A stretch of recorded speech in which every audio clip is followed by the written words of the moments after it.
If you click this, that means you are looking into preservatives for your product.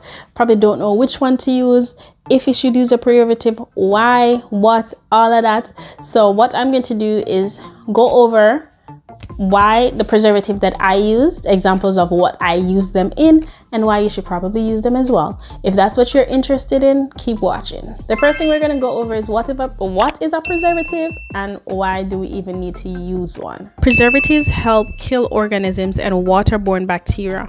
Preservatives prevent the growth of bacteria, mold, and yeast from growing in your skincare products. As you may know, there's a lot of natural products out there, and some people are under the impression that because it is natural, it does not need preservative. That is a lie. That is exactly why when you make natural products, we have to put them in the fridge because we want to extend the shelf life. Now, to prevent putting these products in the fridge, you'll want to opt for a preservative to help extend the shelf life of this product and not have it go bad or grow mold, within a short period of time, right? So now that we debunked that, when choosing a preservative, you want to be sure to choose a broad spectrum preservative. This means that it will help rid off yeast, mold, and bacteria. The two types of products that we create in the handmade skincare industry, skincare industry, are Aqueous products and anhydrous products. So we're going to begin with Aqueous products. Aqueous products are products that contain water. So no matter how you want to spin that, as long as you use water to create this product, then it's considered an aqueous product. You put water in it, so that means like your lotions, your serum, all of those stuff that you add water into, floral water, or any type of thing like that, requires a broad spectrum preservative. I'm now going to go over the types of broad spectrum preservatives that I've used and seen great results with. The first one is my number one choice. In the beginning of making skincare products, I didn't go with this first, right? I went with Leucidal SF Complete. So I made a few products with that, but I quickly realized that wasn't strong enough for some of the products that I was using, especially my serum, because I used in my serum, my facial serum, I was using some extra ingredients other than just water, and the Leucidal SF was not working for it. Within a few weeks or so, less than a month, it would start changing color and go bad, and that's when I knew that I needed to change the preservatives because it's not holding out as it should. So my go-to preservative is liquid Germall Plus. These are beginner friendly preservative. That's why I'm even mentioning them. And honestly, I never really changed these preservatives throughout my time in business because they were just so simple to use. I'm a big fan of, not making things complicated. So once I found liquid Germall Plus and it worked for me, I continued to use it. It literally preserved most of my products. I use liquid Germall Plus in, like, if I make lotions, I would use it in that. I've also used it in serums, right? So liquid Germall Plus is a broad spectrum preservative, and it really does what it sets out to do. So if you're in the market of looking for preservatives, something you're probably just starting out and you want a broad spectrum preservative, I think going with liquid Germall Plus will really be beneficial to you. And that's something that I've constantly used. Another preservative when dealing with aqueous products that I've used, so I'm just gonna spell this one out: EUXYLPE 9010 This preservative was a game changer for me. So even though I used liquid Germall Plus in one of my toners, this one, once I started using this, I didn't have to use the liquid Germall Plus in there anymore. If I don't have any more, then we use it, but I prefer to use the 9010. In my serum, I use turmeric extract. Once I added turmeric extract in my serum, it started to go bad quicker than when I didn't have it in there.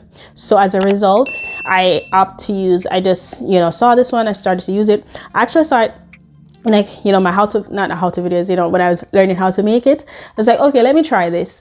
And after using this and noticing that my serum held up, my serums and my toners held up for so long with this, right? It did what it was supposed to do.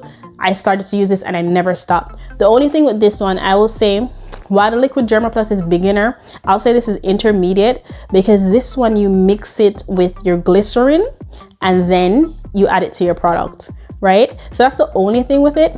But I would 10 out of 10 recommend this, 100% recommend it.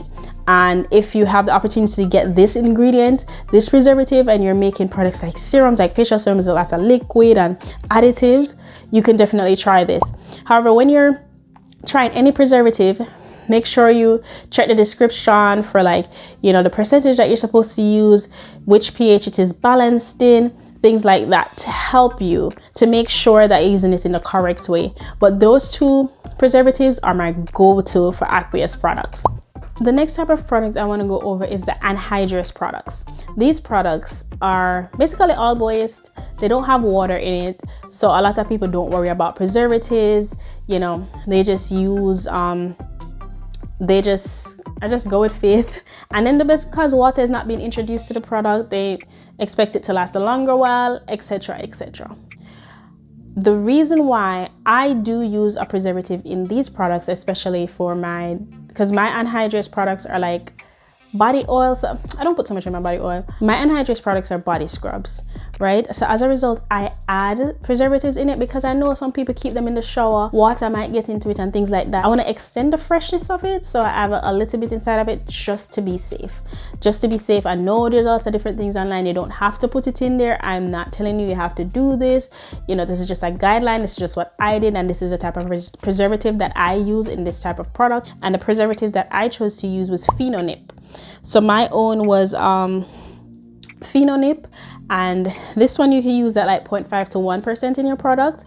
It didn't have a strong smell. This is the one that I chose to use in my products. I did add fragrance to my scrubs, so I didn't really smell it as much, but I've tried it without, and if you use more than that percentage, you kind of smell it in there.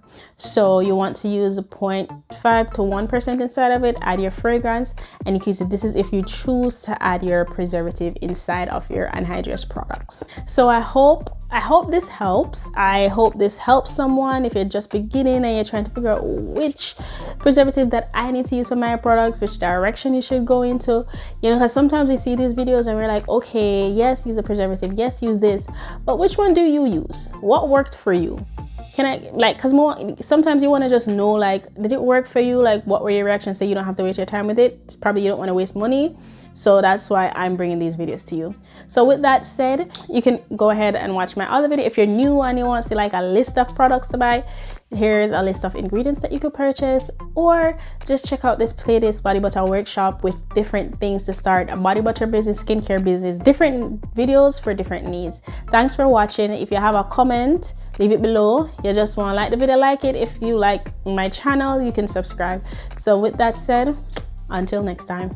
If you didn't already know, I sell digital downloads for handmade skincare business owners, from thank you cards to different icons for your Instagram pages. I also offer a pick my brain session if you're interested in that. I also have my free list posted on Etsy, the formula sheet listed on my Etsy store. If you're interested, definitely click the link below where you could purchase these items.